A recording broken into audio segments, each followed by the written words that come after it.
Brian, this is taking way too Catch long. most of What's them, going on? at least here and there. I really enjoyed the past couple of years.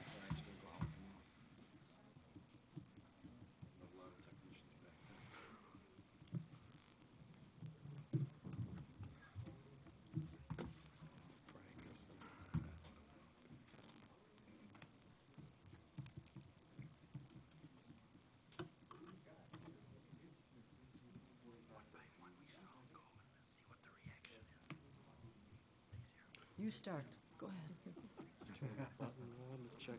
Let's stick to the basics. We gotta switch. Do you see where it says O-N? Try that. Yeah, I think so. Could be worse. Dispensable. Indispensable? Dispensable. Dispensable. Used it quite a bit. Scott never came back, huh? Dan, you're next. I was just gonna make commenting on you going back there next. I got my good jacket on, otherwise I would. I just have my suit clean. Those commercials, cartoons, see those jackets start flying out of there.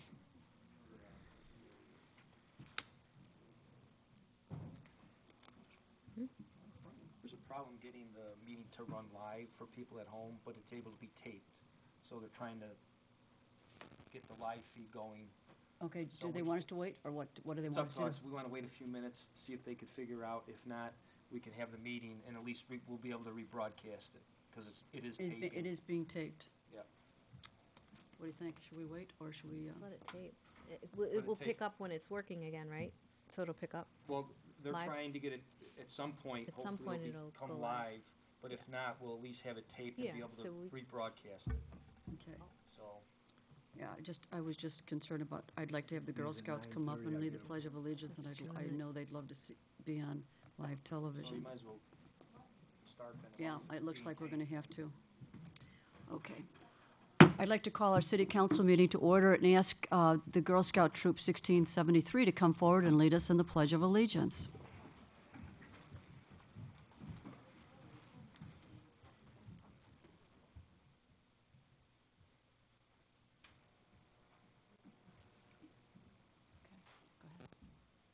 Pledge allegiance To the flag of the United States of America and to the republic for which it stands, one nation, under God, indivisible, with liberty and justice for all. Thank you very much. Don't leave. I've got something for you. Thank you. Here. Come on up. It's a pin that you can put on your sashes to show that you were here. And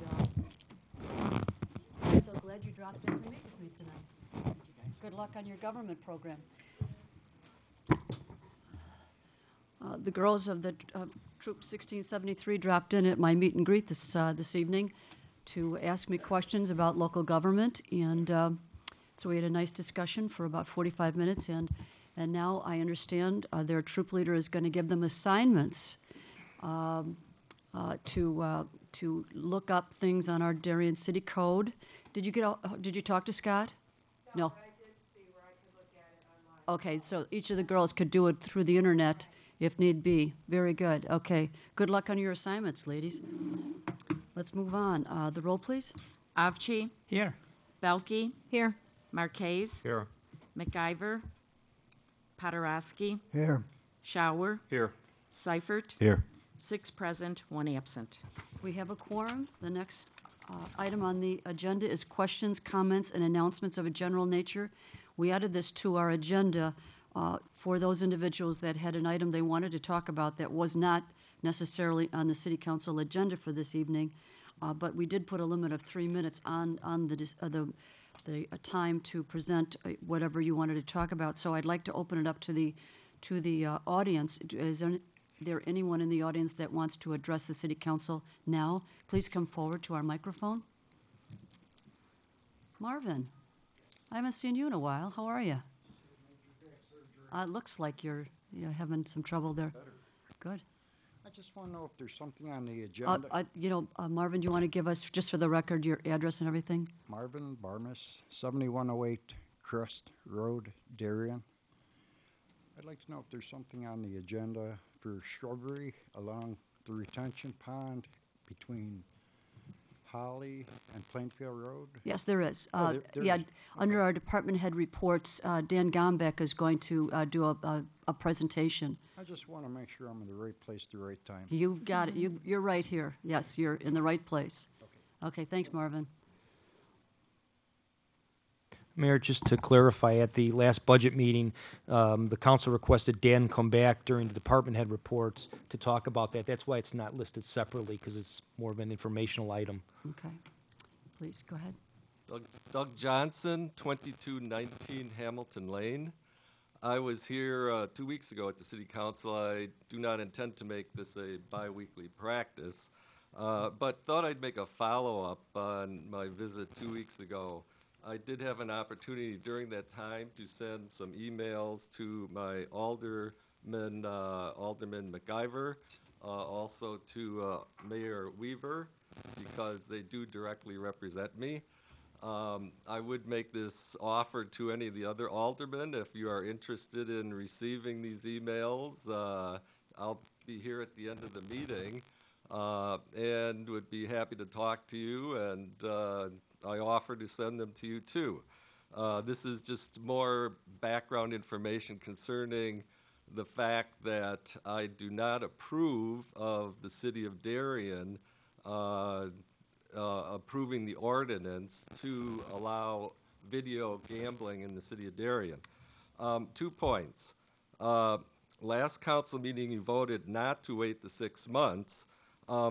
The problem I have with that is the city of Darien, you're dealing with a moving target here, I think, related to enforcement of the Video Gaming Act at the state level. Just in yesterday's Chicago Tribune and the Sunday Tribune, they had an editorial concerning this gambling at the state level and legislation. Senate Bill 1739 that has just been introduced is seeking to undermine the Illinois Gaming Board at the state level. How? The Tribune editorialized by terminating every member of the existing board. And what the Tribune said is these members on the existing board, per the Chicago Crime Commission, they have done a good job of safeguarding Illinois at the board level. So I think there's a big concern for the city of Darien. You guys are dealing with a moving target here at what's going on at the state level related to this Video Gaming Act.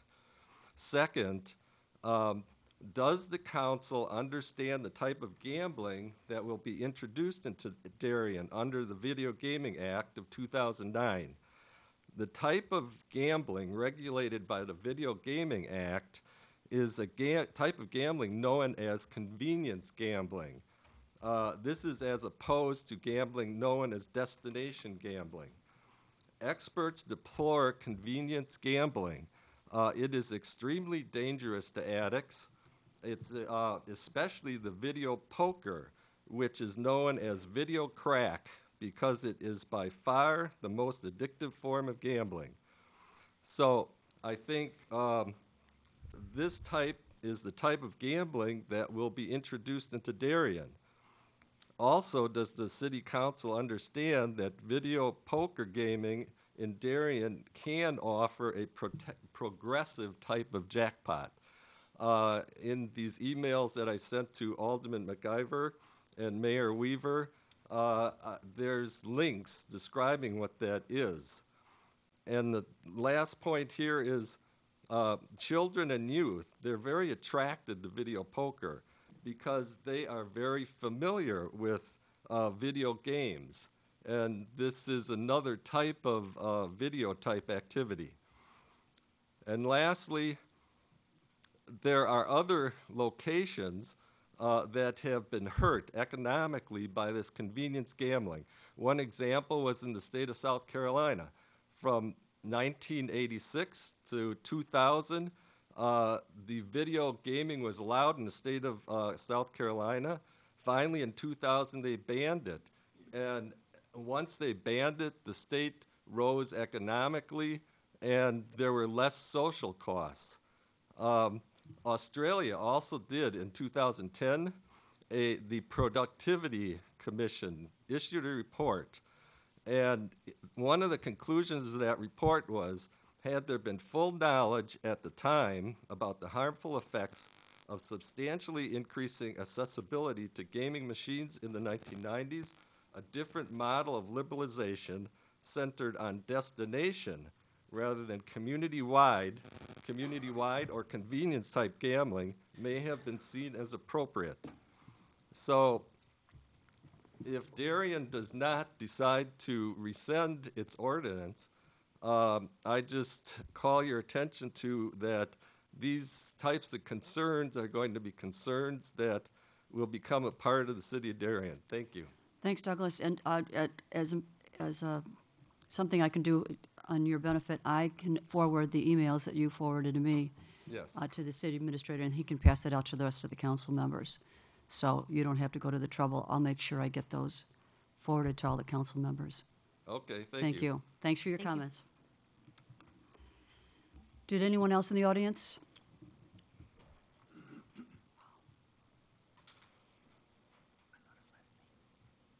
My name is Jack Morge. I live at 7112 Crest Road. Few things. Hey, First, Jack, I can you want- pull the mic up a little? Otherwise, they won't be able to hear you at home. My name is Jack Morge. I live at 7112 Crest Road, Darien. Several things. First, I'd like to thank Dan for the follow-up on that comment thing the other day when I called you. Reason I called them was that they sent out a paper. They were going to do some work to the whole block where I live, irregardless to the rain, the water we had in our backyards, or anything, and they just said, we're shutting the power down. So I called over there and got a couple of nasty answers in regards to, well, it's your responsibility to make sure your sump pumps work. I said, well, where do we get the power? Pull it out of the air without you telling us that we're responsible to have a, backup or a battery or something like that. And then the second thing that I'd like to say is that with the chief, I have received in the last 3 weeks 2 phone calls from the union in regards to soliciting money. Okay, your officer come out, he was very polite, did a great job. I just think that with your position, you should be able to call the union and tell them to back off on soliciting that kind of stuff for people in the, in the village. An officer came to your house? Well, I called 911. Oh, okay, I understand. And they You called, sent him they out, come okay. out to tell me what was going on. Exactly. And how it was. These are not transpired. solicited by our I police understand department. that. Yeah, yeah. But I think either as a council or the chief himself should be able to call them people and tell them to stand down, okay? I don't believe that that's, something that should be happening. Yeah, Jack, we go through this every year, and we make a public announcements about, See it on the TV all when the these time. when these guys start calling you, don't even think that there are police officers that are calling. These are fundraisers that are hired by the unions to collect money. Well, I We was have a nothing union to guy do with for them. 36 years, Yeah. and my union never called anybody solicit, okay, for funds. So, I don't know. I think something could be done. I appreciate it, Jack, though. Last thing that maybe would be is, can you explain to me why we're trying, or you people are not trying to allow the tax thing that was supposed to come through? It was mentioned on your on your program, something about a tax thing you're trying to rescind so that don't raise the taxes in the village. Oh, you mean our tax rebate? Tax abatement, I should say, tax Yeah. abatement? Tax abatement. The last city council meeting, the council approved the tax abatement, reducing our levy that was approved in December. So the To- council did approve that and reduced that by a little over $500,000 in the general fund. There was also a water bond that was abated, but in the general fund, it was over $500,000. I mean, that the home taxes are gonna go up, is that what you're saying? No, No. for the city of Darien line item on your tax bill, you will notice a drop. Oh, okay. Yeah. Because I was just gonna say that with the need for money, everybody, I don't know why you guys would not want to at least allow that to happen, because we haven't had any tax raise, knock on wood, for many years, and it's due to you guys. But it's about time maybe that, somebody's got to dig in their pocket and give you guys a little bit of money to work with. You know, because there's a lot of things we like to get done, you know, I mean, we're looking at ditches in our area to get done, streets to get done, things of that nature, so. Yeah, You we can't- we still keep doing all those projects, Jack, and we're still able to abate those dollars this All right, year. Thank you very much. Thank You you. guys are doing a great job. Thank you. Thank you. Is there anyone else in the audience that wanted to address the council? Let's move on to the approval of the minutes of March 4th, 2013. Do I have a motion to approve? Alderman Shower, seconded by Alderman Avci. Are there any additions or deletions for the clerk? The roll, please.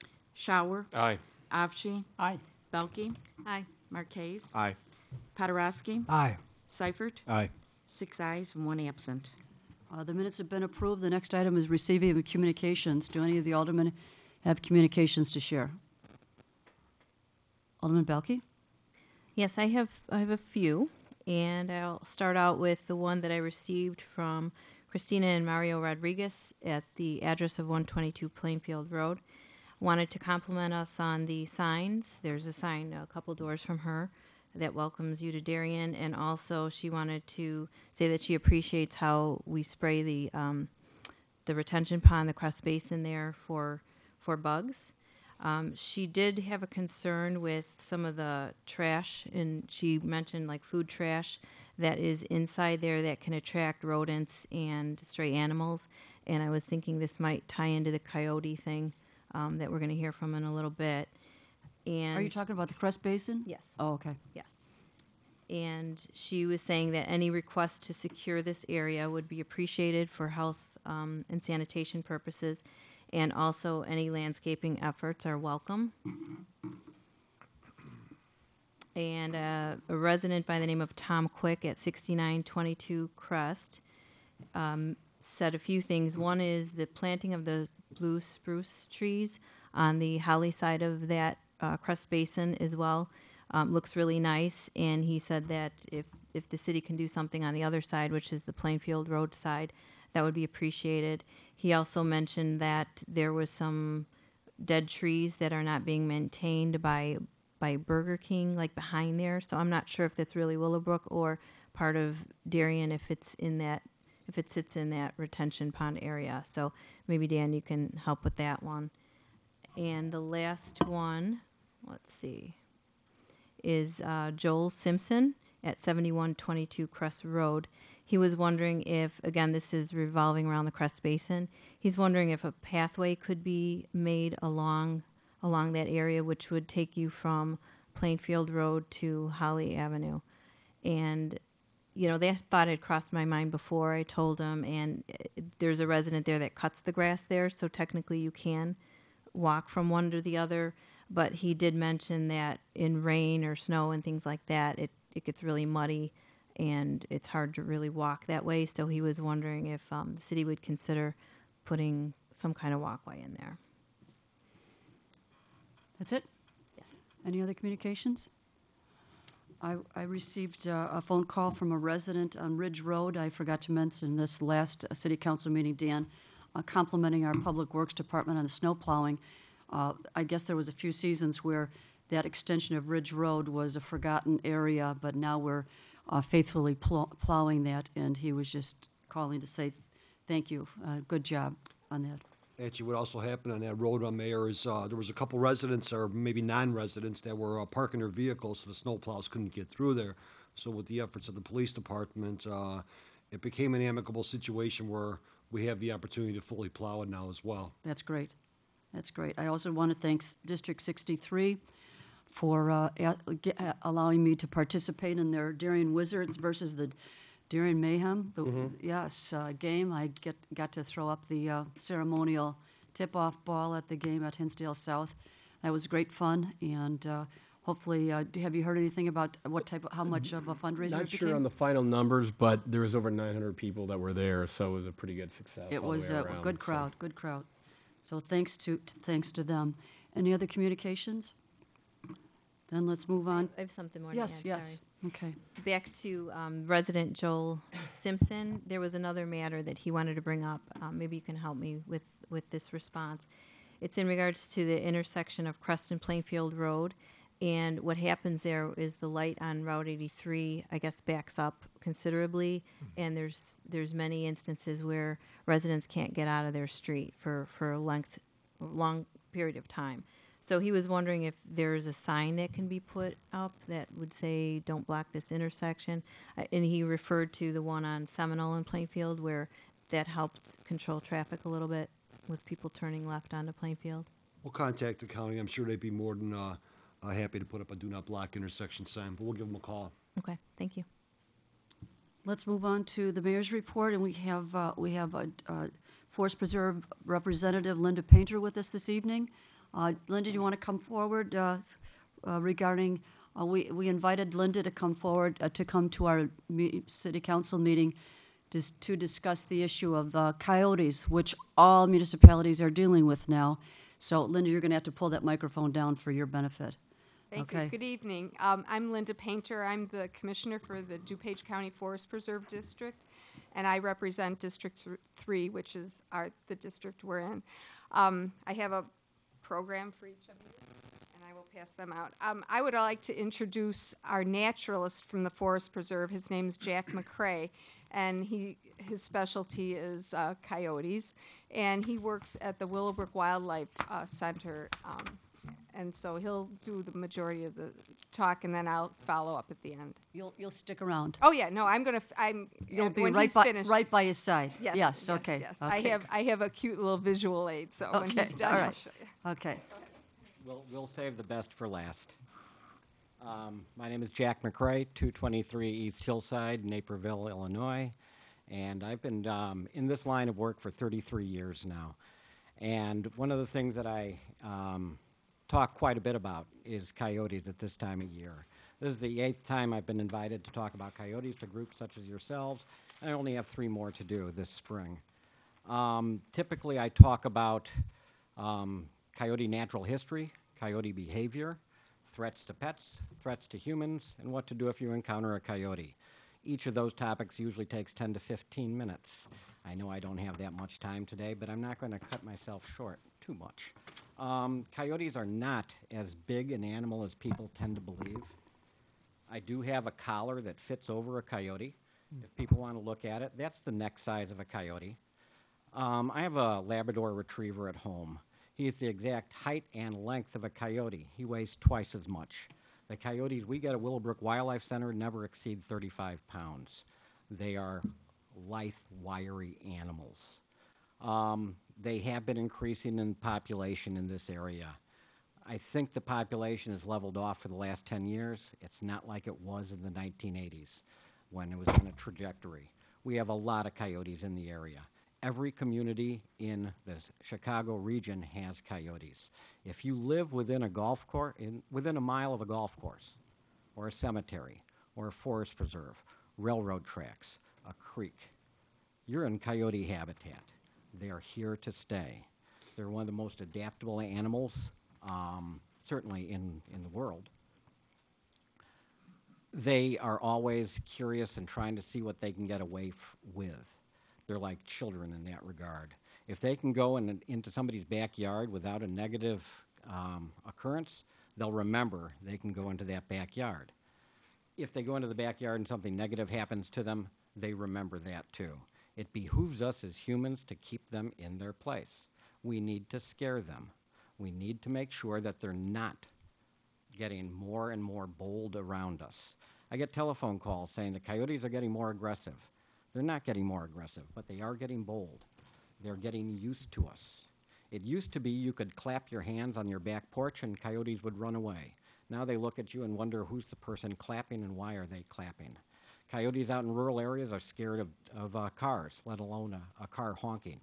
Coyotes around here don't care about cars or cars honking. We have to make sure we do things that they don't expect so they stay wary. So they're not coming into our backyards comfortably. They do come into our backyards. They do go after our pets. They do not go after humans, but they do go after pets, and that's one of the emotional things that I have to deal with. I hate talking to people who have lost pets. They're like family members. They are family members. If you have a pet, watch it. You have to be a responsible pet owner. We have the coyotes around here. A lot of people ask me, what happens if we try to get rid of them? If we try to eradicate the coyotes? It won't work. There's no animal in North America history that's been tried to have been eradicated more than coyotes. And the studies show it is worthless to try and remove coyotes from an area. If you have good coyote habitat and you take the coyotes out of that habitat, other coyotes are going to know it's good coyote habitat. The way they hammer their prey population, bunny rabbits, Canada geese, voles, little rodents, and things like that. If you remove the coyotes, those populations increase terrifically. That just attracts more coyotes. The more coyotes know there's more food, they're going to have larger litters. It's just the way coyotes behave. Harris County, Texas, had a $10 million 10-year project to eradicate coyotes from Harris County. At the end of the $10 million, there were more coyotes in Harris County than when they started the program. Don't do anything like that. As a taxpayer in DuPage County, I don't want to see the money spent on something that would be that foolish. What we need to do is change our behavior around coyotes, and they'll change our behavior around them. Education is always better when it's going in more than one direction. I love answering questions. I can address Well, any I comments guess you just have. addressed a question that I had was, why can't you cull the coyotes? Especially for us, it's your forest preserves that are affecting us. Why can't you cull them like you cull the deer? You would end up with more coyotes. They're not like deer. Deer are prey animals. Deer are herbivores. Coyotes are carnivores. Their population is entirely dictated by how much food there is. There's a lot of food here. It's the Canada geese. 40% of Canada goose nests get encountered by coyotes, either eating eggs or goslings. The bunny rabbits. You know, we can pass it off to the cat leash law that was passed, I know, in Naperville about 25 years ago. After that, the chipmunk population skyrocketed. Right after that, the coyotes moved into downtown. There are generations of coyotes that live in the loop of Chicago that have never lived anywhere but. There's coyotes that den in the grounds of the Art Institute and the Field Museum campus. A den is just a place for the young to be raised from April, May, June, July. After that, coyotes don't use dens. They live wherever they find a comfortable place to live. Removing coyotes has never worked in North America. Do any of the council members have questions? Yes. You s- Alderman Belke, go ahead. Yes, you said that, it would be in our best interest to scare them away. What other tactics do you use to scare them? I brought something with me.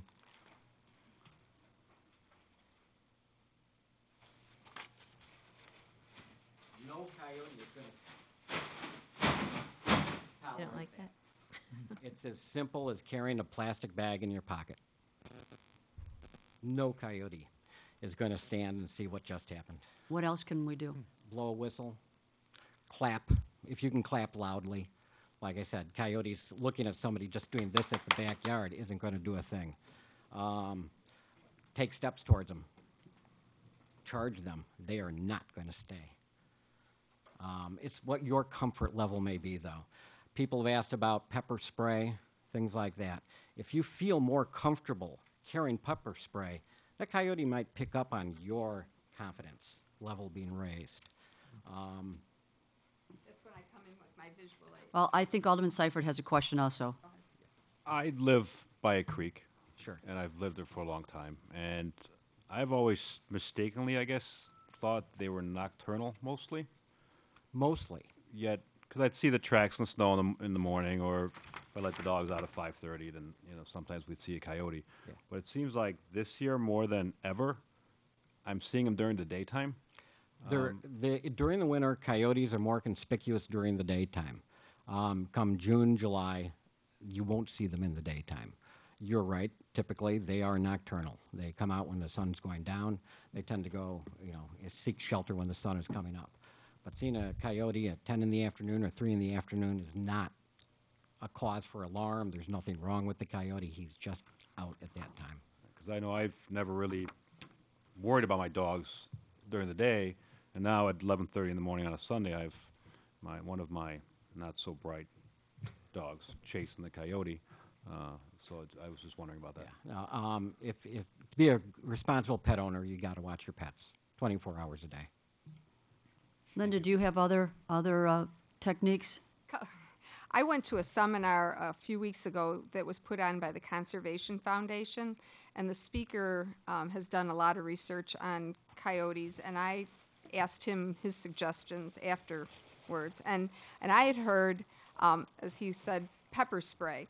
But I had also heard that pepper spray only shoots like 10 feet, and personally I don't care to get within 10 feet of the coyote myself. So, but I do have a dog, and I'm very concerned about, I've gotten numerous complaints, as I'm sure you have, of seeing them in packs and groups of coyotes. I've also heard that what they do, and it's pretty interesting, is one coyote comes out of the pack and tries to get a dog to come after them, and then once the dog is in the open, then the whole pack attacks the single dog.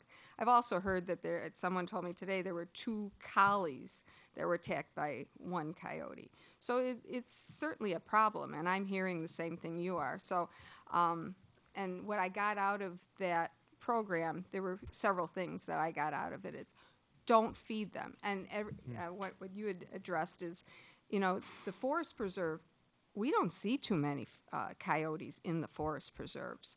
There aren't a lot of meat. There's not a lot of meat. They're carnivores. They're looking for meat.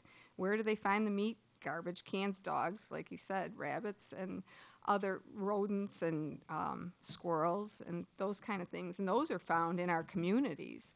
So I don't have statistics, but I believe that there's more coyotes in the communities than there are in the forest. Linda, you just made a statement that piqued my interest.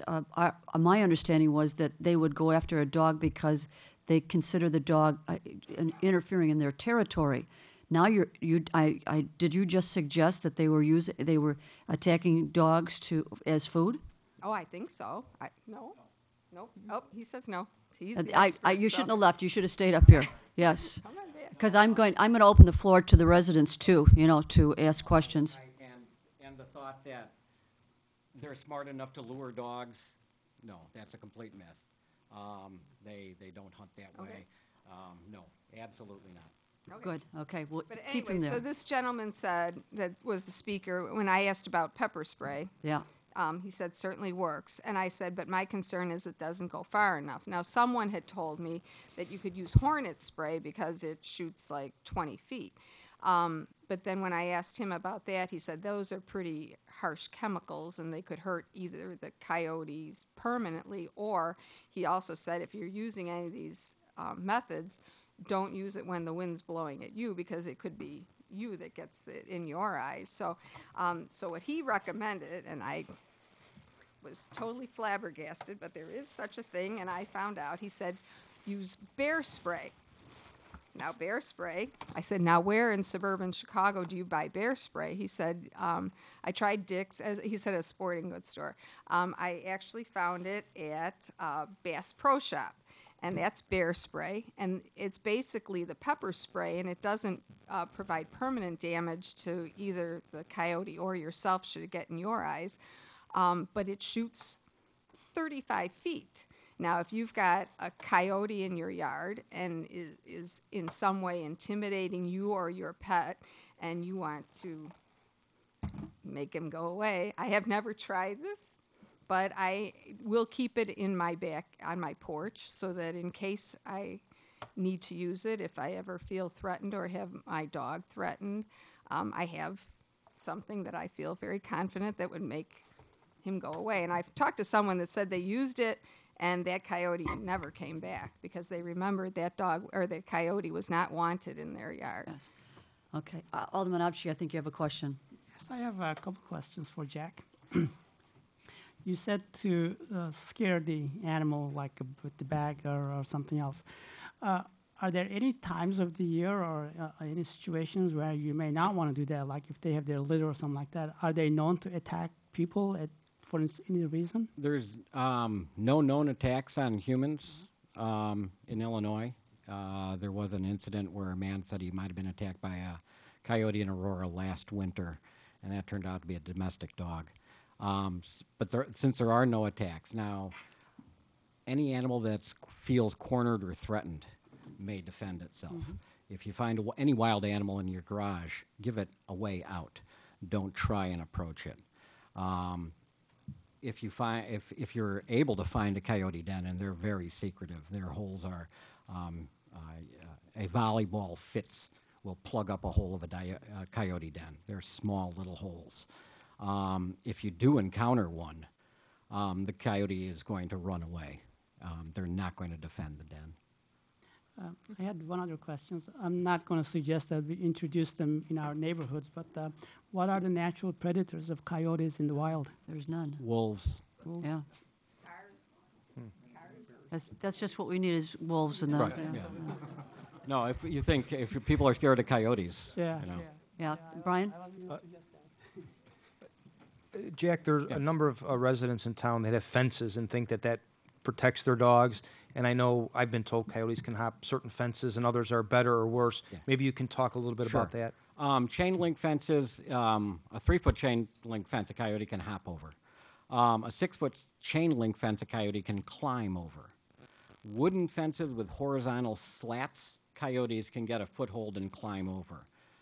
Fences with vertical slats, coyotes cannot climb over. They do sell with chain link fences a thing called a coyote roller that fits on the top rail and it spins. So when coyotes put their paws on that, they can't go all the way over. That's only effective, though, with the taller 6-foot chain link fences. If a coyote can see something on the other side of a fence and it wants that, it can usually find a way inside to get it. If it can't see something, it doesn't know it's there necessarily. It's not going to go to the effort to get it. So these big opaque fences are probably better at keeping coyotes out than a chain link fence would be. Can you put things around the fence, like maybe, I don't know, wolf urine or products or things they might have? Nothing? You can buy coyote urine to keep away things like raccoons, possums, skunks. I don't think you can keep coyotes out. Okay. Okay, if there's no more questions from the council, I'd like to open it to the audience. Would anybody in the audience like to address any questions to Linda or Jack? Ross, do you want to come forward, or?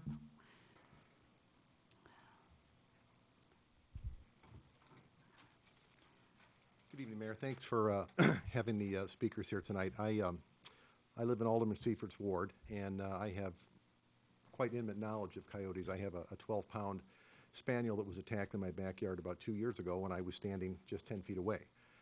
It was attacked by a coyote. I was able to fend it off with a shovel, but I would respectfully disagree with your assertion that coyotes don't look at small dogs as food, because I certainly believe they do. I've lived in Darien for 25 years.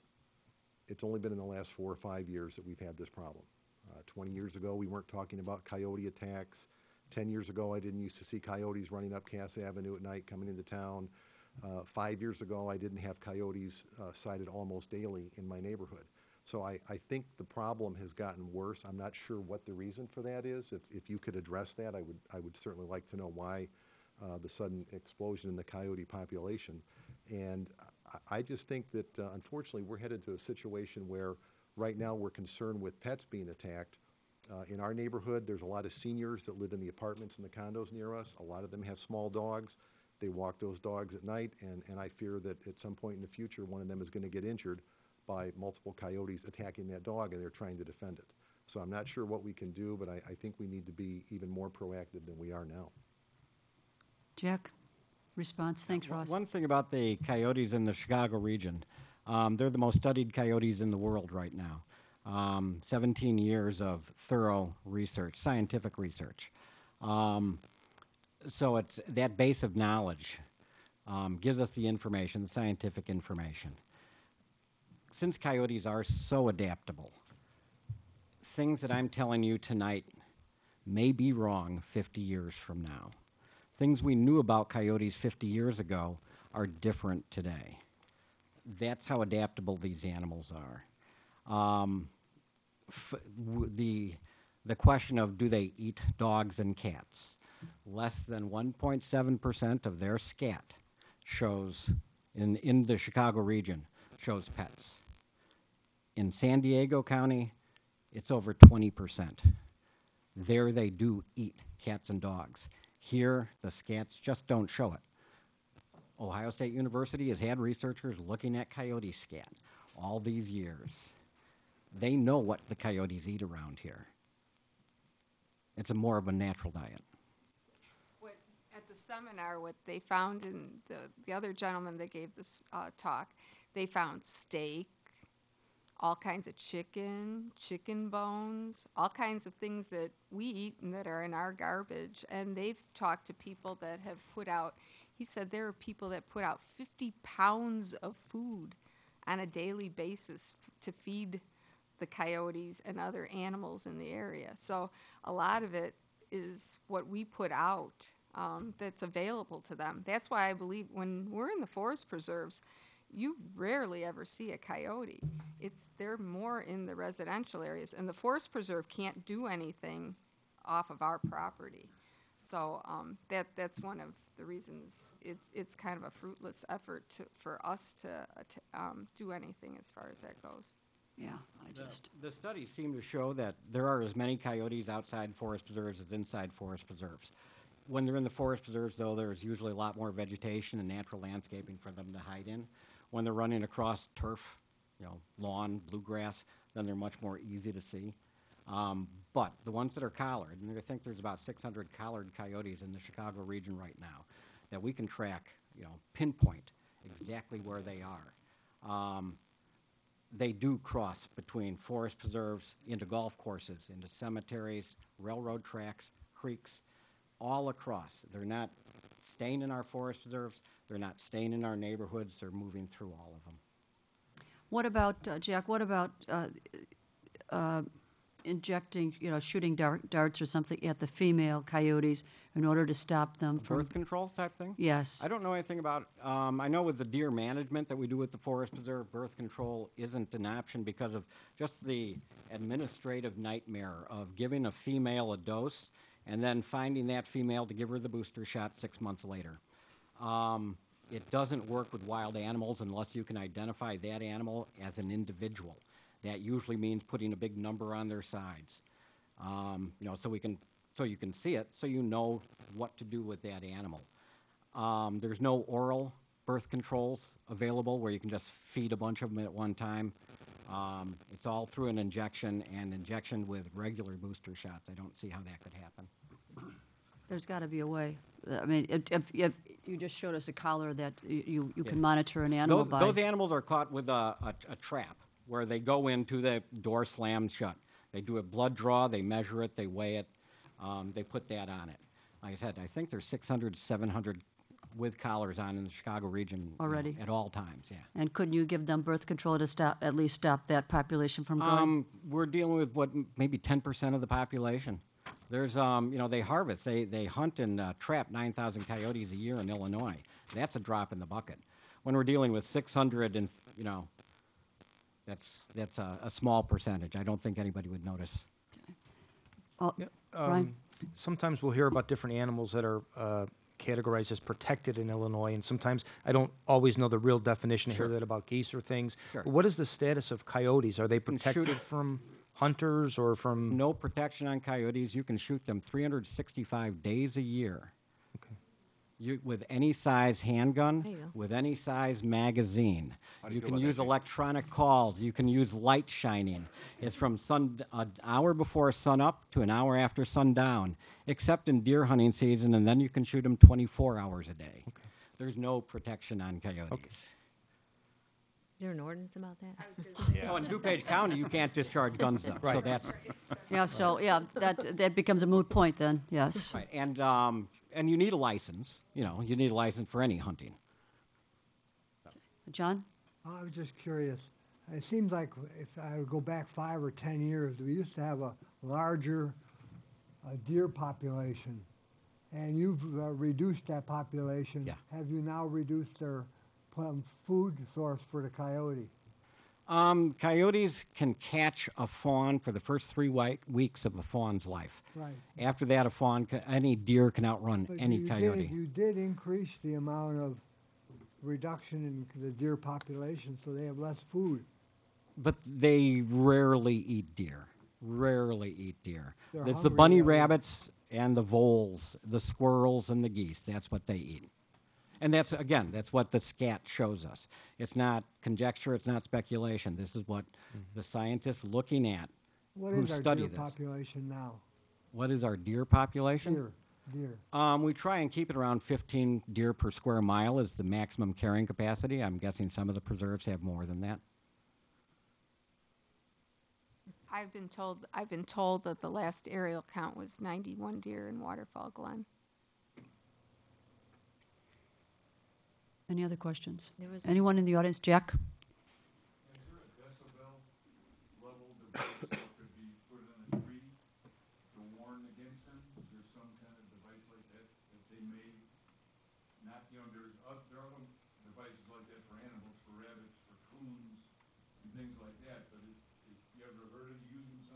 I've never heard of anything like that. I do know that the ultrasonic things to keep rodents away from your house usually are 100% ineffective. Ineffective? Ineffective. Ineffective. Ineffective. I would imagine they'd adapt just like they'd adapt to everything else. But I did want to address the increase of coyotes. Absolutely, they have increased from 1970 until now. The number of coyotes is on a huge trajectory. The last 10 years, I think it's leveled off, and most of the studies show they have. But the coyotes that we do have, if they are more bold, then they're more conspicuous and you would see them more. So I'm not disagreeing that somebody may see more coyotes, but there may not be more coyotes, if that makes sense. Jack, Linda, we appreciate your time, and I think we would like to continue using both of you as a resource in the future for... Any time at all. We get criticized a great deal, frankly, by our citizens, that we aren't doing something. So it's very important that we have information that we can share with residents. Thank you.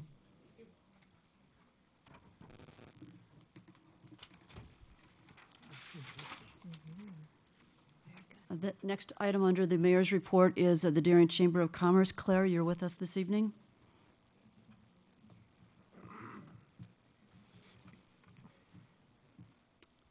Good evening. Welcome new chamber members, Medical Assay Laboratory at 8205 South Cass Avenue in Darien. Higher Health Chiropractic located at 7702 South Cass Avenue in Darien. SLS Solutions located at 7833 Darien Lake Drive in Darien. And coming soon is Concentra, which I will introduce you to a little bit later. Thank you to all the Darien businesses for their membership renewal. The Darien Chamber of Commerce is putting the final touches on the new Shop Local campaign. Details to follow at the next meeting. Neighbors of Darien is preparing their 2013-2014 annual community guide. To have your business listed or for advertising opportunities, you can contact Kate Sullivan at 630-995-3482. Darien sponsorship opportunities are available. For more information, visit DarienChamber.com. The 13th annual Darien Dash will be held on Sunday, May 19th, 8:30 a.m. at Darien Community Park. Registration is now open. Once again, the Darien Dash is ready to give cash to our schools with the most race participants. As of today, Our Lady of Peace is in the lead, followed by Hinsdale South High School. All schools are listed on the homepage at darien-.com. The Darien Historical Society is hosting their annual business membership drive. If your business is interested in joining, please call 630-964-6792. Some upcoming events we have: the Darien Chamber Women in Business is hosting a wine tasting networking event on Wednesday, March 27th from 5:30 to 7:30 at the Downers Grove Wine Shop. A workshop on how to get clients and colleagues referring you like crazy and Chamber Master will be held on Tuesday, April 2nd from 1 p.m. to 3 p.m. at the Indian Prairie Public Library. This event is free to members and $15 to non-members.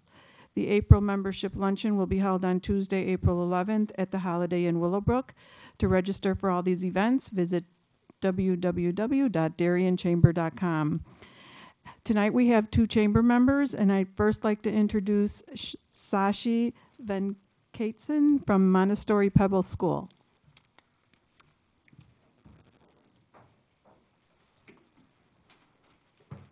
Good evening, Mayor and Good evening. Council.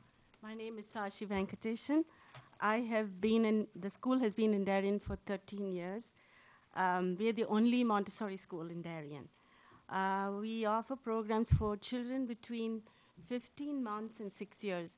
We also have a private kindergarten program, and at present we have like 40 students enrolled.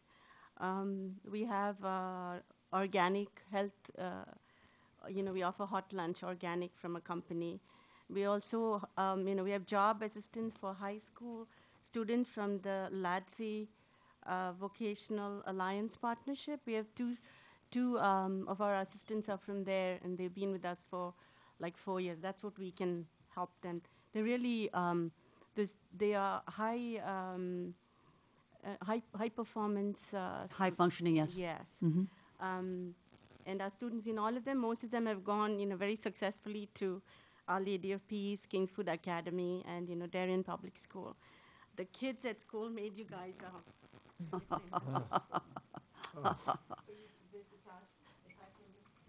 Yes, please do. We'll put it out in our hallway so that everyone that comes to City Hall can see it. We're hoping that you'd visit us, and thank you for the time. Now, tell me a little bit more.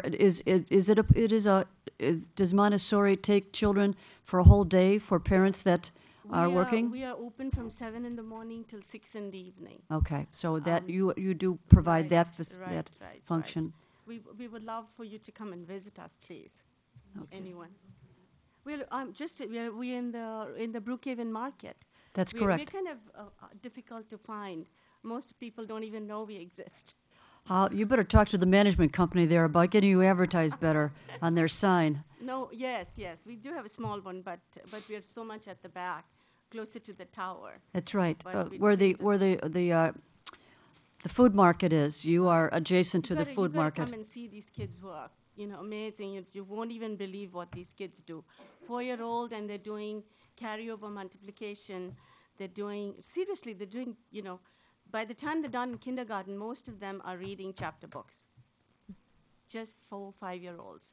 That's so great. We'd really appreciate you'd come and visit us. Okay. Thank Well, why don't you, Claire, let's plan on something. Yes. Yes, they did. At the Christmas show, they did. So we can put up something for you guys if you say you're coming. Well, you talk to Claire about organizing some date for us all to come and visit. Oh my gosh, Good. thank you. Okay, thank you for coming. Thank you. Thank you. Thank you, Sashi.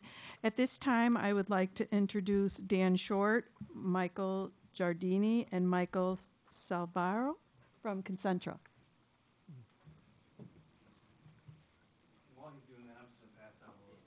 Okay. Good evening, Mayor, council members, City of Darien, community. Thank you very much.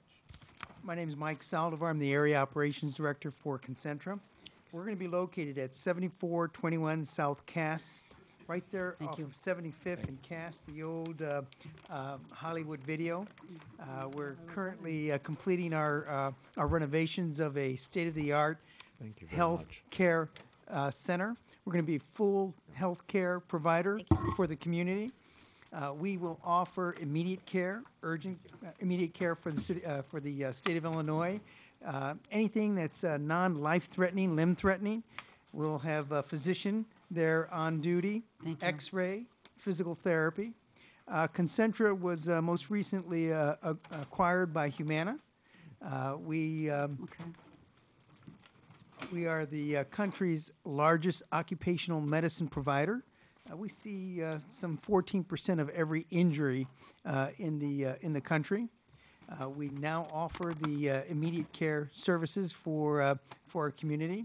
We certainly are looking to service the community of Darien and really appreciate the warm welcome that we have received from the city of Darien. Well, it's great timing on your part. Loyola pulled their immediate care out of Darien because they built a facility. Yes. So you have good timing coming in. And the pamphlet kind of shows some of the things that the new centers going to bring, as Mike mentioned, X-ray capabilities, physical therapy. We're really trying to not only work with the businesses from the occupational standpoint, but really community members that could use physical therapy, that need help, that can't maybe get into their primary care doctor. We have a resource for that with our physicians. So we really want to help people with their insurance, bring them in for immediate care, people who don't have insurance as well. We also have a resource for them with affordable pricing for people without insurance. So we're trying to do a lot for the community and also the businesses, and we work with a lot of the municipalities now right around Darien as well, and with Darien and with Scott. So we're trying to tie it all together with this move.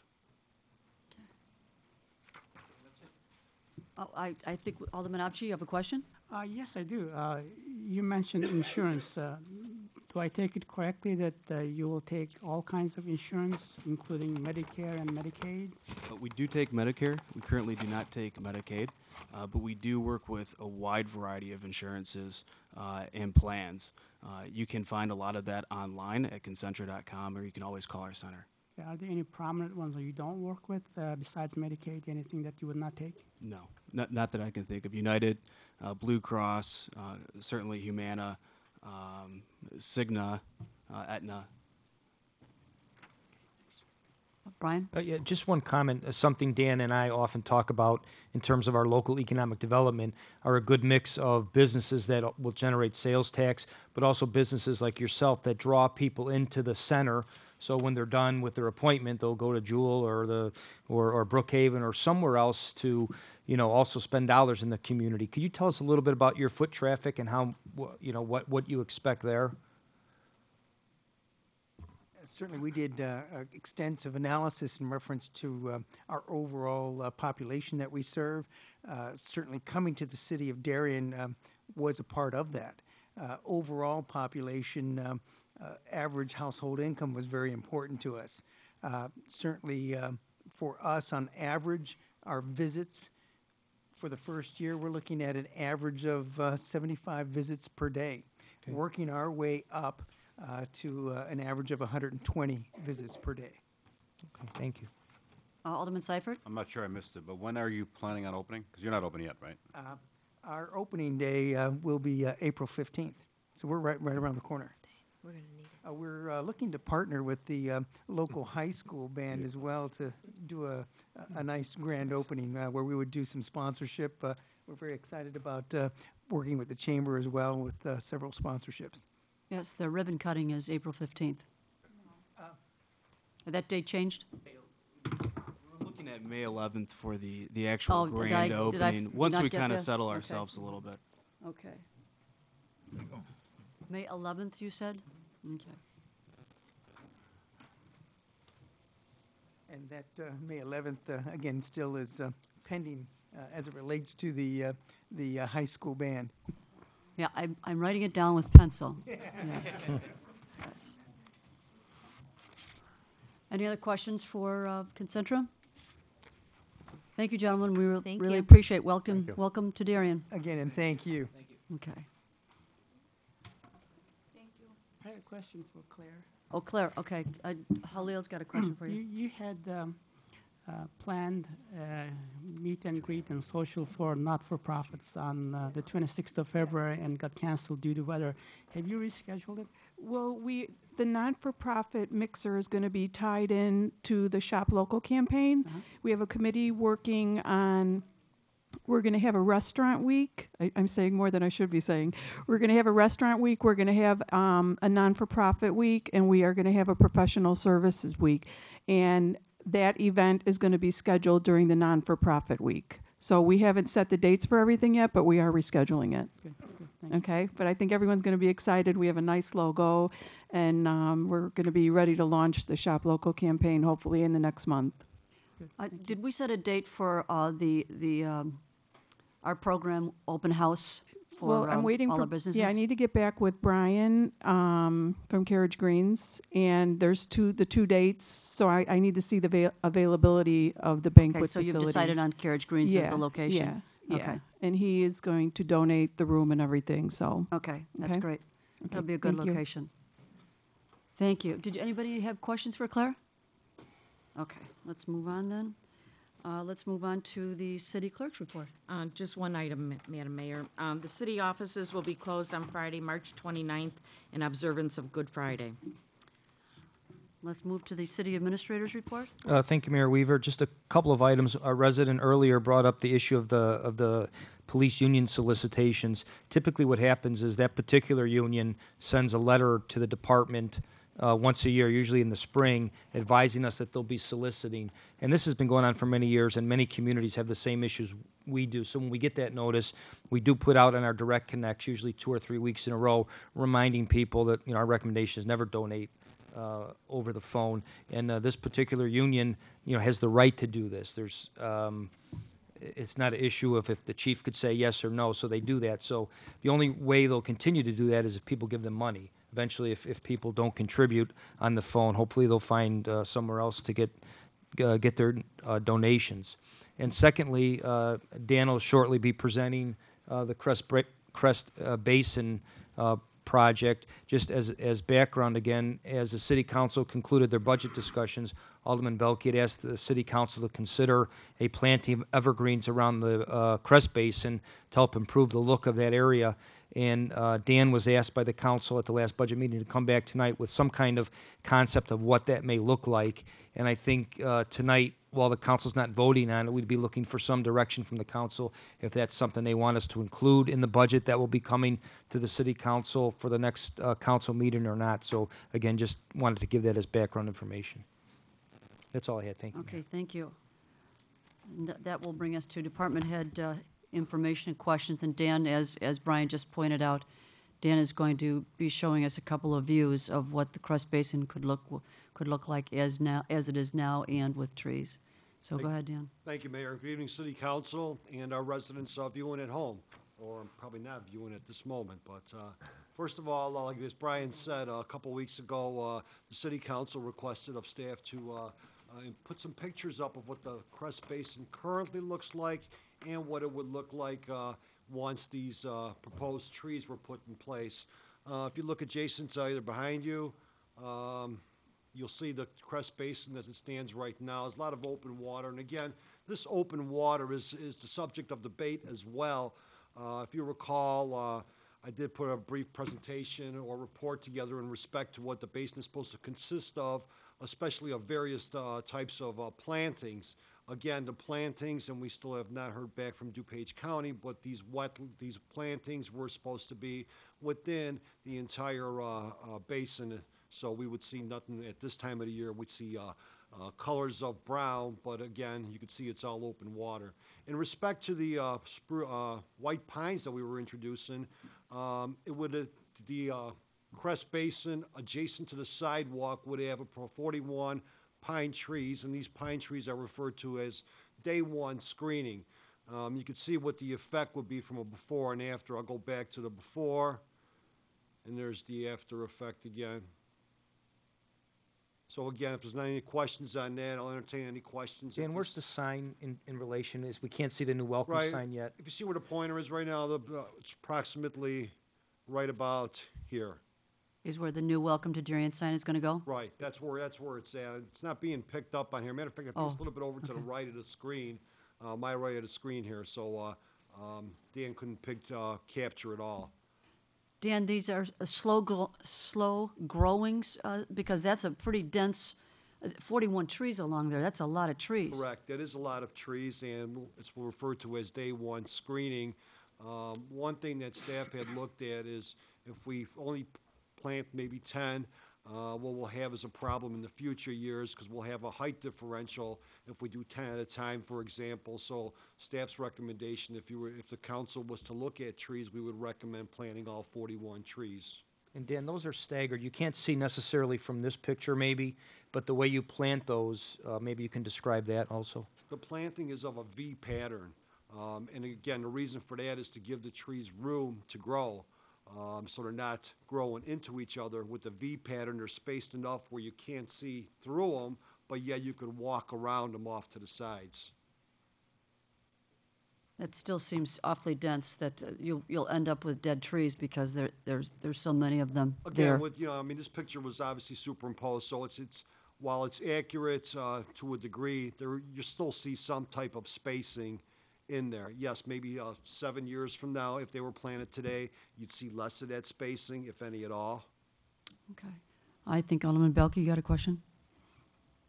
Can you just be specific that those would be planted, because there's a little area that runs adjacent to the street, and then there's a sidewalk, and then there's more grassy area before the basin. So these trees would be on the, not along the road, but On the across north side. on the north side of the sidewalk. sidewalk. Yes, there's a couple areas where we're not going to have the opportunity to put any trees there at all due to the storm sewer system that's in place and the drop-off that occurs right from the sidewalk. Mr. Corn? Oh, Treasurer Corn, go ahead. I think Tina had another question, but go ahead. Sure, while we're on the same train of thought. I don't know if Robert Dankowski is here with us. Here we go. So, yeah, he had a couple questions because he's the neighbor that's right next door, and there was some communication with the county in the earlier days. Actually, I got some pictures. Dan, excuse me, did you say, is it Robert? Robert Dankowski, 106 Plainfield. That's what I want, thank you. Where he was showing the arrow, that's really not where the sign is. It's almost all the way to the right. If you can see where the pole is. You don't show the pole in that picture. Right. The sign's pretty close to that. And you had comments regarding the way it was supposed to look? Is that what your comments are? Yeah, there actually should be a power pole there, right where Crest Street was. Dan, do you want to go back to the old picture, the first picture? Yeah. What kind of pole are you talking about, Mr. Dankowski? It's a ComEd pole. Oh, a ComEd pole. And again, okay, do you mind if we pass these around? Okay. This is. Oh, this, you're talking about this pole? Yeah. Okay, all right. They don't show that. You can see the new sign. This is what it looks like now. This was about 3 years ago as the grass was coming in. Quite a bit different in the picture. Yes, it is. Should I start this side first, and then we'll go back What over? I had done, I just didn't like when the grass was growing. I've been cutting it since they put the retention pond in. My grandsons, they like the tractor, so I drive them around and I cut it. Yeah. About 2 years ago, DuPage County came out and told me, you will stop cutting the grass. We don't want it to look like that. We want it to look overgrown and natural and wild. And that's why it looks like it does today. They said, you will stop. Okay. And they said, well, you can cut along your fence, Mm-hmm. but we don't want it to look basically good, this is what they were telling me. I haven't liked not cutting it, and I think it looks bad, and I've noticed more mice and presumably other stuff in that growth at the street.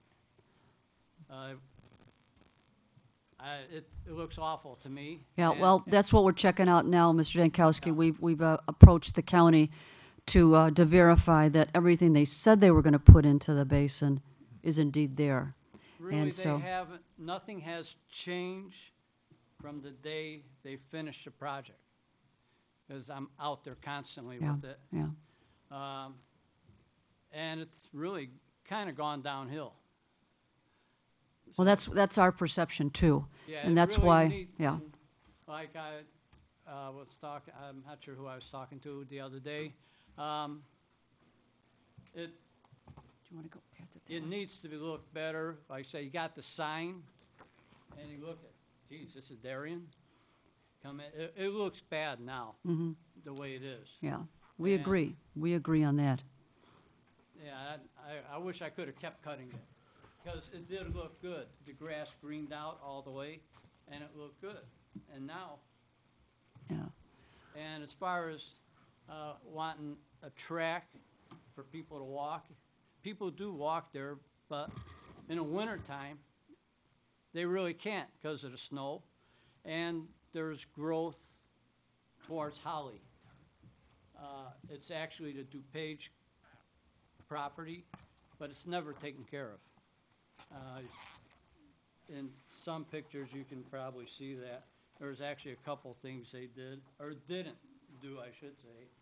And then one of them, I've brought to the town's attention a few times. And how You- are people gonna you- walk the the Darien overgrowth, yeah. with the growth? Yeah. They finally did it when fall came, 3 months after I started having the town send pictures to them. They did nothing. Yeah. And that's Let me their pass. job. And that there's the other growth that's towards Holly. Okay, that's where a path could go, is what you're, Right, yeah. right, but this is growing further, Mhm. and further out. Okay. And it's not on the property of that person. So it would be. It's not? DuPage Well, the Okay. fence is like with mine on the other side. Okay. So they, Okay, Take that. They're not taking care of it. yeah. It just grows and grows. I used to cut back there too, so people had a decent way to get from Yeah, there. No yeah. more street, no way to get through. Yeah, yeah. Okay. Alderman Avci? I guess this question is for Dan. What kind of arrangements would the city have to make with the DuPage County in order to improve this area? Would we have to get a permit, or would we have to sign a memorandum of understanding with them? What would have to happen? In respect to what portion of it? The Well- wetland management? Well, with respect to even putting up trees, I'm assuming that this Trees. area that we're talking about is owned by DuPage County. Is that not correct? The trees, in reference to the trees, we originally asked DuPage County for some funding participation. After several emails back and forth, they came to the conclusion that they would give us that property to put the trees on, and that the maintenance will be our responsibility then. So that'd be the extent of that. In respect to the mowing portion of it, I know that I went back and forth with DuPage County, and correct me if I'm wrong, but I believe we came up to the conclusion that we would allow, the resident would be allowed 6 foot of cutting, if I'm not mistaken. Where? Along the fence, along the property line? Not the person that came out. Okay. We'll He follow actually- up with that. He actually told me, I'll give you 2 feet. But I actually cut about half the path, and sometimes I cut it all. Now, somebody occasionally comes out, and they've cut on the side and about 2 feet along the sidewalk, and they leave the rest. I'm not sure who has come out. It's only once or twice a year. I don't know if that's DuPage County. Okay. But I assume it's Darien doing between the sidewalk and the street. They come with weed whackers and they cut that down. They've actually been doing that pretty good the last year or two. Yeah, we're not sure who it is. Dan, do you know? Part of it is DuPage County along Plainfield Road, but along, when they come out twice a year, it's supposedly for the wetland management to take care of some of the native species that aren't encroaching back into the parkway. So that's number one. Yeah, well, like I showed in the pictures, by the fence, they never I won't have argue touched that. Never. I won't argue that, and you're absolutely And correct. People who come with babies and buggies, they almost can't get through. Bicycles, they have to stop, get off, and work their way around the branches. That's a sidewalk. Khalil, there's pictures right there. Can you keep those moving? The pictures are up on the, Oh. yeah, keep those moving, so we can give them back to them. Follow up with Dan.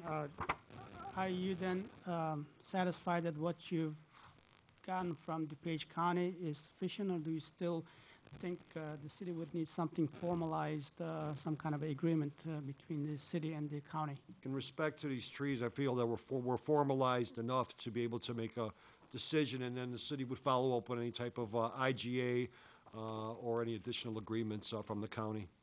As far as the basin's concerned, no, we're not done with them. But the trees is what isn't that convenient of them to give us the property? How kind of them, yeah. Is any other, Alderman Belke? So with regard to the trees and the overgrowth that's there, I guess obviously we'd have to cut all that before you planted the trees then.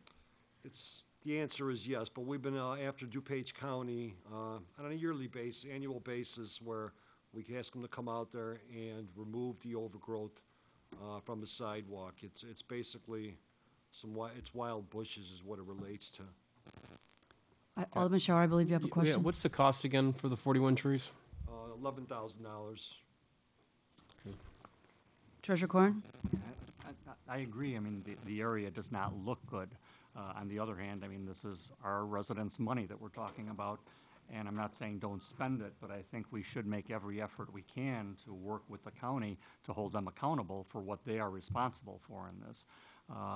Question I have in regards to the trees, by having 41 trees right now, I think one of your constituents indicated that there's garbage and trash, litter and everything in the In there. area. By having 41 trees there, is it going to get cluttered in the trees, and now we have another maintenance problem? Additionally, like along 75th Street, we have an intergovernmental agreement, I believe, with the county where we maintain it, so we're able to keep better care of it. Could we do something like that, where since they're neglecting it right now, where they would at least compensate us? We could have our people do it so we could maintain a better standard, but maybe get compensated somewhat for doing that. That's been offered to them in the past, especially with the wetland plantings. And right now, the wetland plantings are they're in-house, under DuPage County, so we could revisit that. At this point, I would not be inclined to take it over based on the condition that it's currently at. For sure. And it would be For sure. approximately 3 to 5 years before you'd see some real development and growth to be able to be sustained. Okay. Any other questions from Mr. Dankowski? Actually do, if they plant the trees, If we plant the trees, or whoever plants the trees, would the level of the dirt stay the same? Yes. Because right now, the retention pond actually works. And twice since it's been in there, the level has actually gone over the bank towards the sidewalk, towards Plainfield. Only about an inch or so, but there's been a flow there twice. Now, if you disrupt the height of that at all because of the trees, that water is going to be coming into my house. There's about a half a foot difference between the level towards my fence and that area. So it has a relief when it overfills the way it is. Now, if you were to build that up at all with where the trees are, that's going to change where the water's going to go. well, I think you've just, Dan said that we're not going to change, we're not going to change There's that. an overflow route as well. That overflow route will be carefully looked at to make sure that the tree was not planted on that overflow route or, within so many feet. So it's pretty much all the way from the retention pond itself to the sidewalk. That's all pretty much level there. Okay. Any other questions of Dan? What, I'd like to move on then if there's no other questions. I was just gonna say that if you're gonna spend 11,000 on the trees, you wanna be careful about snow plowing and salt. Correct. So something's gonna have to happen, maybe like a snow fence or something to protect the investment. That's why the pines that were looked at is a hardier type of tree, so we did check into that already as well. That's not actually by the street. I know that, but even so, the snow plows, when they come whizzing through there in the middle of the night, The full salt of spray. and stuff, that's all gonna go over the sidewalk. yeah, I get it now. yeah, There's about 20 feet or so before the sidewalk. okay. Dan, go ahead. Yeah, our next item this evening, the city council will be voting on that in a little bit here, is in respect to the 2013 residential concrete program as part of the overall concrete program. This year again, Suburban Concrete will be the awarded vendor. And in respect to it, again, the residents will have the opportunity to participate with a concrete replacement. That concrete replacement includes curb and gutter, aprons, as well as the private property driveways and sidewalks if they feel the need to replace their driveway along with the sidewalks. Just some costs real quick. Apron costs will be at $3.95 a square foot. If you want a fiber mesh enforcement in there, that will be $4.25 a square foot. Sidewalk is $3.95 a square foot. Driveways with wire mesh, or what's referred to again as fiber and reinforcement, is $5.90 a square foot. And the curb that I just spoke of is $12.75 a lineal foot. Also this year for the aprons and the driveways, there's what's referred to as a concrete sealer, and that will be 95 cents a square foot as well. The program is targeted to begin in the next couple weeks. Again, weather pending. I know it's snowing basically tonight, but we're also going to have a cutoff date for the residents who want to participate in the program, and that's tentatively scheduled for mid-July. Now, there's two portions of this concrete for residents. The first one is the apron and the curb and gutter, or the sidewalk. If any resident wants to have those items replaced, we ask you to contact Mary Belmonte at 630-353-8102. We'll make the arrangements for, in this case, it will be Pete Kaliniak, who's our concrete liaison for the year, to come out, and he will provide the residents an estimate. That estimate will be reviewed with the residents again, and that resident will be responsible for sending it back to the city of Darien. The second portion of that is the driveway portion. The driveway portion is strictly an agreement between the vendor, again, who's Suburban Concrete, as well as the resident. Just some information for contact information for Suburban. Residents can contact John Leverek, and the spelling is Leverrick, and his phone number is 847-837-8805, or you can contact him via email at suburbanconcrete@comcast.net. Again, that's suburbanconcrete@comcast.net. We'll also have information on Direct Connect as well as Facebook, letting residents know about the concrete program.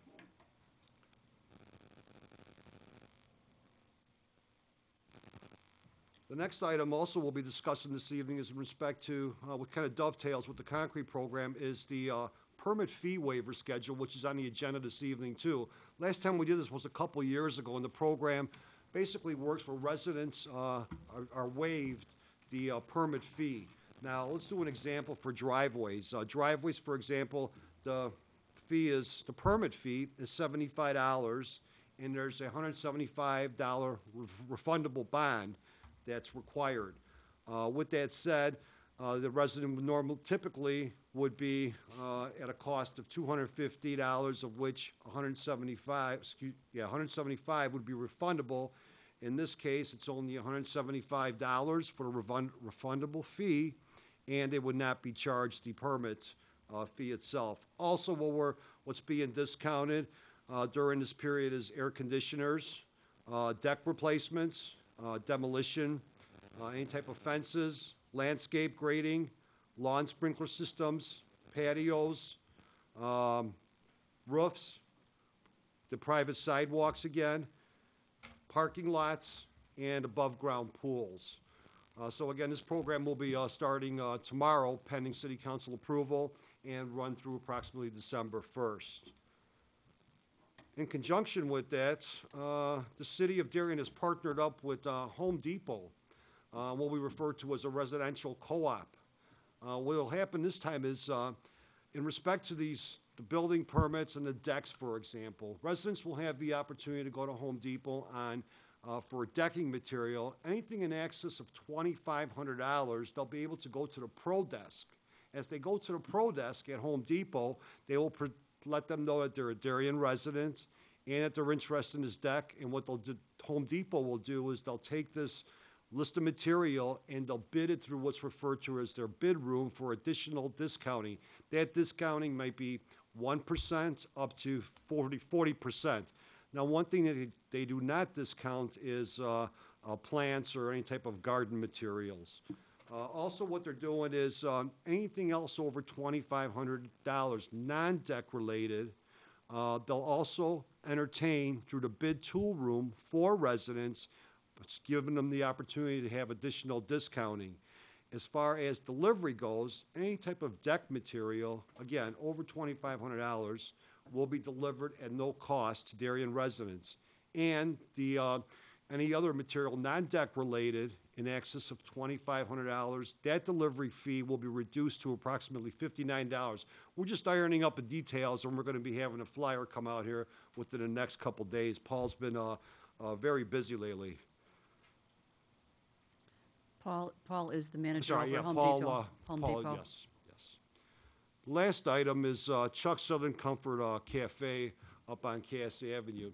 Right now, they're targeting for a May 1st opening. Part of the reason for them being delayed is due to the weather. They're installing what's referred to as a smoker along the south side of the building. And for them to carry on with construction, construction during the winter, the cost would have been approximately $17,000 more. So obviously, you know, if on an economic decision, they decided to hold off on that, but they're moving along rather well on the other portions of it. With that said, they're looking for people to work over at Chuck's at this point. With that said, Chuck's is going to be having an open application for Darien residents tomorrow, employment applications for Darien residents. That starts at 10 a.m. tomorrow, runs through 8 p.m. What they're looking for is, you name it, they're looking for it, from cashiers to banquet facility managers, employees that can run cash registers, bartenders. Also, they're looking for chefs. Whether it's a Chuck or a Jim Pine told me it's what they refer to as a head chef master. I'm not sure what that means exactly, but I'll take his word for it. So anyway, with that said, anyone is interested in looking at employment opportunities with Chuck's tomorrow, 10 a.m. to 8 p.m. for Darien residents only. And that basically concludes my report for this evening. Any questions for Dan? Treasurer Corn? Hey. Dan, I'm just wondering if maybe for one of our future meetings, you could address the gas light, electric light replacement program we have also. I've noticed over the course of the winter, a lot of the lights in our area in Ward 6, we have quite a few of those, and a lot of them are out, and I just want to make sure the residents are aware of the program we have where they could probably do it on a more economical basis than going out and doing it themselves, or at least know that we have the resources and we have samples of them here at City Hall and things for them to see. So if you could just put it on your tickler of something to do in a future meeting. I can take that opportunity right now if you'd like me to do that, Mayor. Why don't we put that off to another meeting? Okay. Okay. Thank you. Unless, is there an interest to hear about it this evening? I'm sorry, I don't want to cut that off. Yeah, I would like to have it a fresh issue all by itself at our next council meeting. Okay, very well. Thank you. Let's move to, is there any other department head reports? Just real briefly.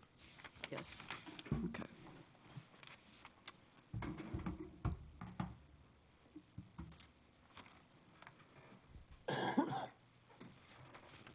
Good evening, Ms. Mayor, City Council, and citizens. As part of our ongoing effort to make more information available, we've recently gone live with our crime mapping software. This can be accessed by the citizens at www.raidsonline, RAIDSONLINE. The purpose of Raids Online is to give the citizens as much information as possible. There are 3 components to Raids Online. It's the citizen component that will allow citizens to look at general geographic locations where crimes are occurring in their neighborhoods.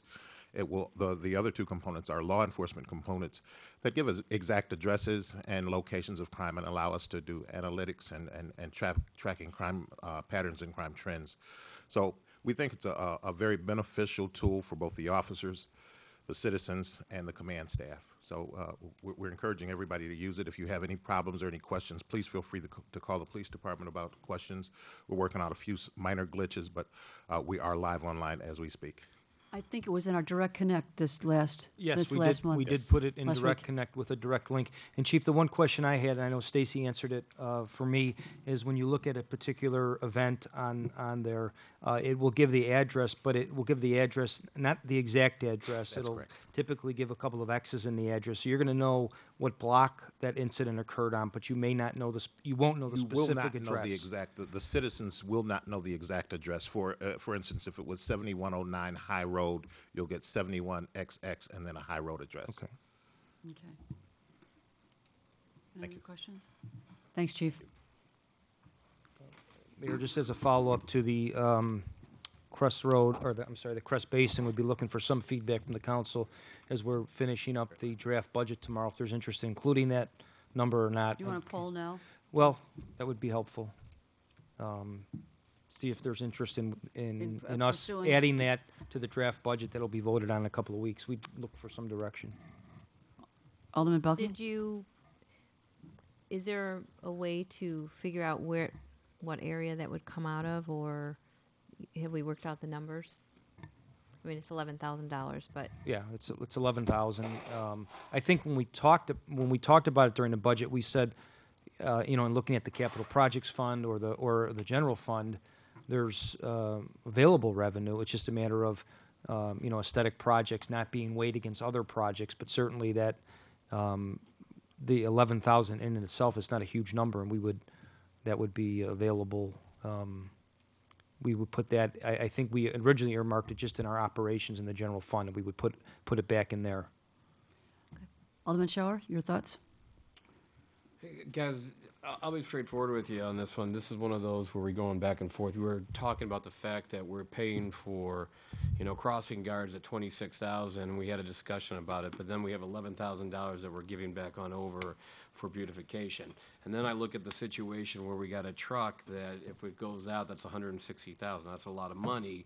But then what happens is all of a sudden the thing crashes out and we have to spend $20,000 on that. This is just one of those at this point. Me personally, I'd like to see this thing pushed back till next year. That's my own personal opinion. Alderman Marquez? I agree with Alderman Melky in that I think the area, it's at the entrance to Darien. You're making that turn off of Route 83, or you're coming west on Plainfield Road, and I think it's one of the first opportunities you have to see the city of Darien. And I think right now it doesn't provide a nice picture of what the city looks like, so I would be in favor of it. Alderman Ciphered? You skipped Alderman Belke? I guess you assumed Alderman Belke, what's your opinion? I'd say yes. Alderman Ciphered? I usually drive past that area when it's dark out, and really till we started talking about it, I never really noticed it, just because my schedule, I just don't have the opportunity. I do think something needs to be done. I'm in favor of doing something and doing it probably now. But I also feel at the same time, it seems that it's sort of unresolved with the county, that we're either not getting feedback or getting vague feedback as to what their responsibilities are. So even though I would support, an effort on the city to beautify that area, I also feel that we need to keep pushing very strongly to try to get some sort of resolution from the county as to what their responsibilities are regarding the basin. Madam Mayor? Would you defer this until we get a response? No. No? You would push ahead with the expenditure? Yeah. That's what you're saying? Yes. Alderman Abshi? I guess I agree with Alderman Ciphered in the sense that it seems like we have some loose ends to tie with the county. And I do also agree that it's a good project. I think we should look into that. Maybe it's a little bit premature to budget money for that, but maybe for next year we can be better prepared. At least the city can be better prepared and look at it. But I think it's a good project. Maybe it's not at this time. Not this time. Alderman Podorowski? Well, I think we could skip it for a year. Okay. All right. That's the feedback. We haven't heard from Alderman McIver. If you want to wait for her response. Well, I think we ended up one. What I'll do then is I'll proceed with it with it not in the budget, because that's where we're at now. And if we can certainly add it that evening if there's majority of the council wants to add that. Yes. We're at this point we're 3-3, and we do need to get Alderman McIver's opinion. Alderman Marquez? The only thing about the county, about 16 years ago, we had 5 homes in my ward that were losing their foundations because of a creek. I worked with the county relentlessly to get the county to fix that. I mean, it took forever. I got every organization statewide, and all the county paid for, in the end, was the plan. In the end, Darien paid the $275,000 it took to save these homes. So we may want to go back and talk to the county, but when you talk to the county, you're talking to the county. In my case, we talked for almost 7 years before it got fixed, correct, Dan? Long time, yes. And so you could wait a year, but a year from now, you may not have the county agreeing to do anything. And I don't disagree. You need to push them to understand their responsibilities, but take it as an example, what I just mentioned. It took 7 years, and even then, all they paid for was the plan. You have your direction? Mm-hmm. Okay.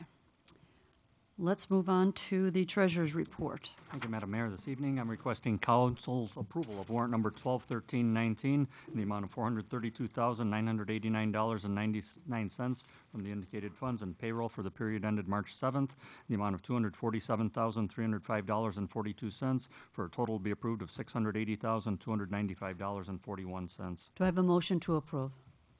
Alderman Ciphered, seconded by Alderman Shower. Any questions for the treasurer? The roll, please. Ciphered. Aye. Shower. Aye. Poderowski. Marquez. Aye. Belkey. Aye. Avci. Aye. 5 ayes and 2 absent. Very good. The warrant has been approved. Do you want to go over the monthly report? Okay, the revenue and expenditure report for the 10 months ended February 28th, 2013 reflects a general fund year-to-date revenue of $11,597,938, expenditures of $8,656,811, for a current balance of $4,249,652. Water fund year-to-date revenue of $4,892,791, expenditures of $4,800,183, for a current balance of $970,763. Motor fuel tax fund year-to-date revenue $559,978, expenses of $356,169, for a current balance of $413,633. Water depreciation fund year-to-date revenue $507,112, expenditures of $21,907, for a current balance of $761,479. Capital Improvement Fund year-to-date revenue of $5,082,243, expenditures of $2,919,207, for a current balance of $4,027,744. Capital Projects Debt Service Fund, year-to-date revenue of $498,012, expenditures $494,375, for a current balance of $7,845. Are there any questions for the treasurer on the monthly report? Let's move on then to the standing committee reports. Do any of the chairman committees have any reports? Admin Finance won't have a meeting until, I think it's April the 8th. April the 8th, okay. I'm going from memory, but That's correct. You are correct, yeah. That is a Monday. yeah. Madam Mayor, Yes, Alderman Marquez. just a reminder that the Municipal Services Committee meeting has a meeting next Monday, March 25th, here in the council chambers at 6:30. I have a question. Do we have a equipment problem? I'm getting phone calls at my house.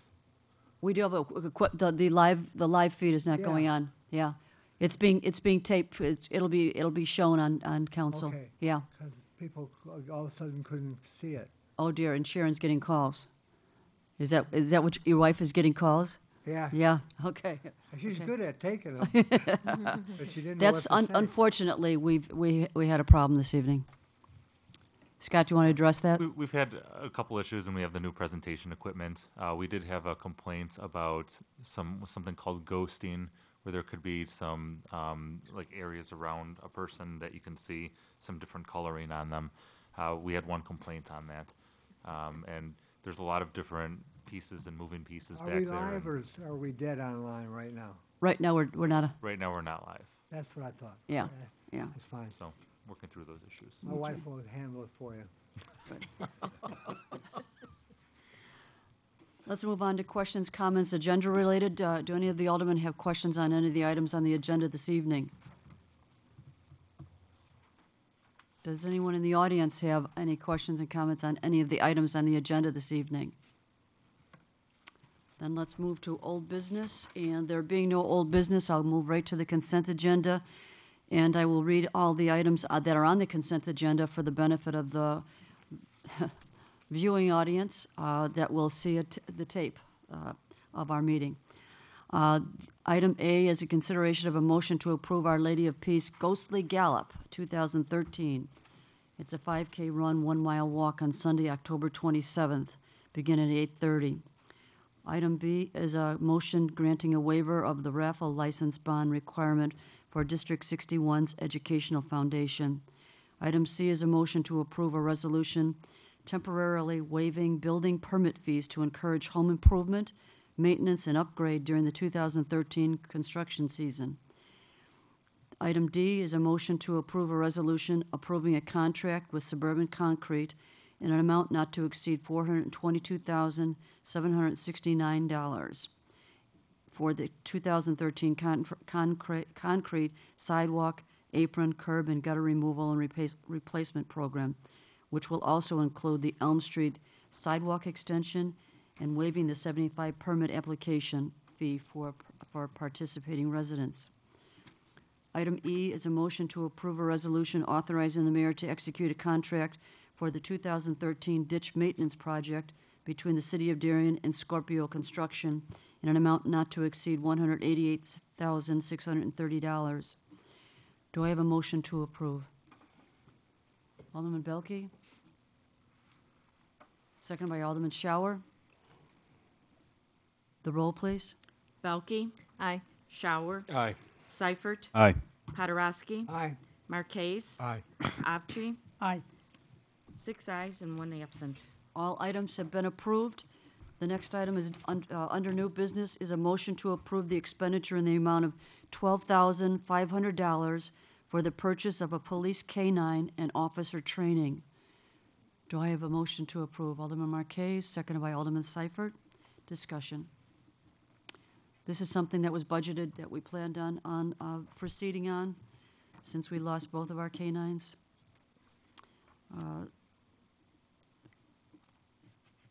If there's no discussion, the roll, please. Marquez. Aye. Ciphered. Aye. Shower. Aye. Poderowski. Aye. Avci. Aye.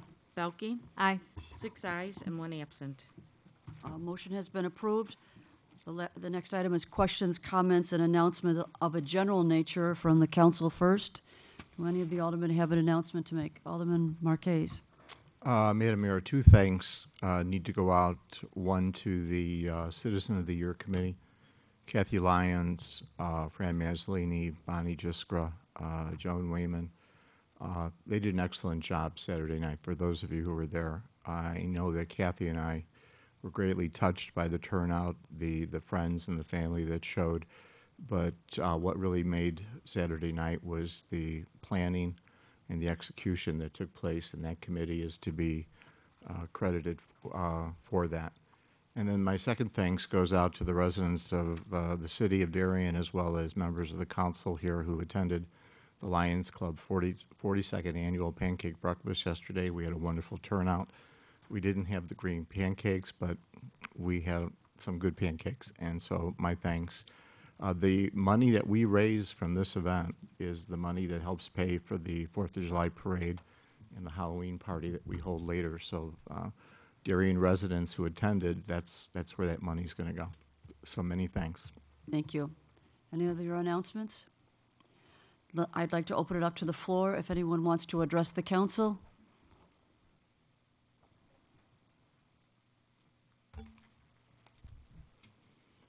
Good evening, Madam Mayor and City Council, for probably the third time in a row for many of you. As Alderman Marquez mentioned, several great functions in Darien here, and for those that attended, they understood the great things that the community does and what the community offers the city of Darien and its residents. For those that didn't, I encourage you to participate in those. And speaking of the community and the events and things that are here, I am the post commander of the Darien VFW. My name is Matt Goodwin, for those viewing later. And we are here. We do have a Darien VFW. And the reason I'm here tonight is because over the last several weeks, I'm hearing a lot of discussion, questions from residents at these various functions I attend. And it's primarily, we have a VFW in Darien? Where is it at?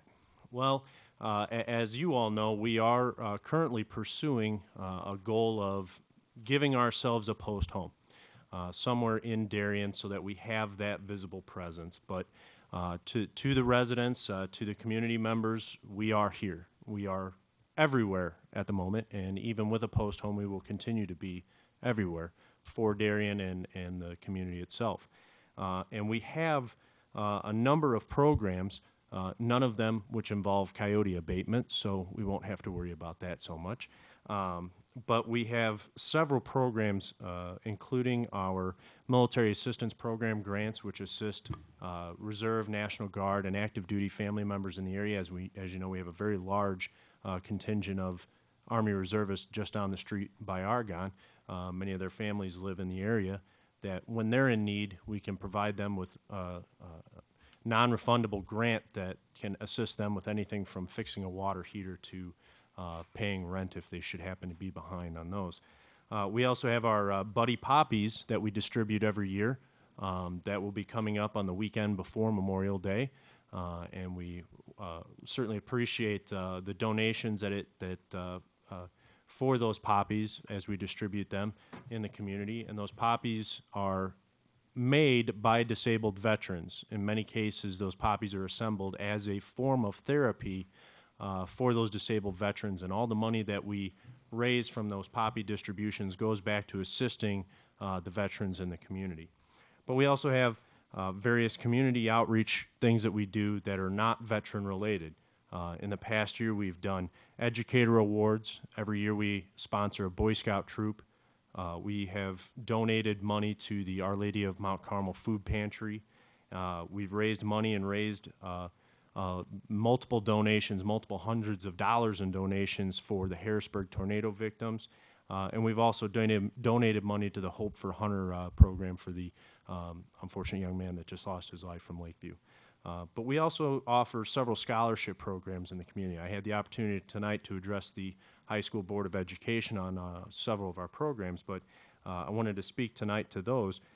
This year's, the 2013-2014 programs for Voice of Democracy, which is our high school scholarship for 9th through 12th grade students. At the post level, all the way up to the state and national levels, there's opportunities for the student to win up to $30,000 in a scholarship. That's $30,000 for you young students out there one day that you can get towards school. And all you have to do is record a 5-minute speech that you write on the topic of why I'm optimistic about our nation's future. And the other program that we offer is for our middle school students, 6th through 8th grade.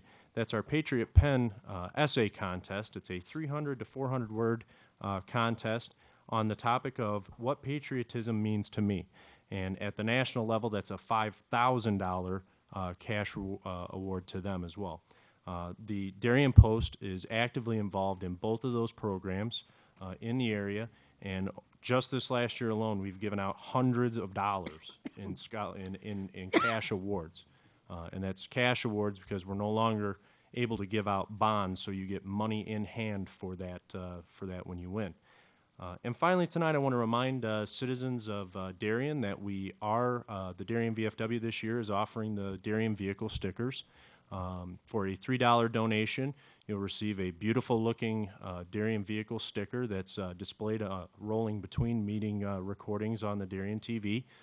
It's available at various banks, businesses around Darien, as well as the City Hall here, or you can contact us and we'll be happy to get you one of those. And again, all of that money goes to our programs that we run. They are no longer required in Darien. They haven't been for several years. It's done as a lottery for the citizens' benefit. It's done as a lottery for one of the nonprofit organizations in the city to design and distribute the stickers and use the proceeds of that. However, we have found that various communities around that do require the stickers sometimes are indiscriminate in their ticketing of vehicles that do not have a sticker at all. So having that Darien sticker may help you avoid one of those tickets, and it also helps you show your pride in the city of Darien. As our advertisement says, we want you to show your pride. We want you to feel as though you're a member and display that you're a member of the Darien community just as we are. Thank you very much, Madam Mayor. Matt, that brings to mind, now, do you get the information regarding your scholarship programs to us so we can get in direct connect? Absolutely, Do we you, can. you do that? Have you been doing that already, or? We had not. The program ends in November, so we had missed the cutoff for that this past year, but we can get it for you in the. That's right, coming- Mary Wintermute, I think she runs, or she puts the items on Direct Connect? Or is it you? I'm sorry. Mary, yeah, normally those come into myself or Mary, but ultimately Mary's puts She's the those one on, that, yeah, yes. she can, if you get those, we Matt can get and them I on. communicate periodically. Good, we like to get important information in the community out on our Friday Direct Connects. Absolutely. Okay, very Thank you, good, Madam thank you. Did anyone else want to address the council? Then I'd like to ask for a motion to adjourn. Alderman Marquez, second by Alderman Belke. All in favor? Aye. Aye. Thank you.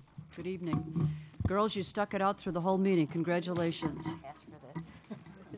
Yeah, congratulations.